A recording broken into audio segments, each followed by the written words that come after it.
Želiš li život zdrav, biraj zdravu hranu, poslušaj ovaj savet i nećeš imati manu. Peri ruke, peri voće i sve što ćeš kuvati, al od oštrog noža moraš prstiće sačuvati.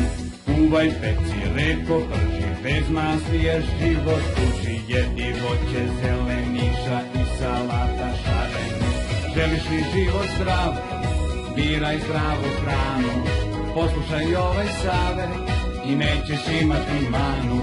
Pre no što u slasti hrane započne ti novi dan, moraš znati za trpezom, biti lepo vaspitan. Fino jedi i uživaj, pristojan sad budi ti, od izgleda tvog tanjira svi će znati kakav si. Želiš li život zdrav, biraj zdravu hranu, poslušaj ovaj savet i nećeš imati manu. Želiš li život zdrav, biraj zdravu hranu, poslušaj ovaj savet i nećeš imati manu.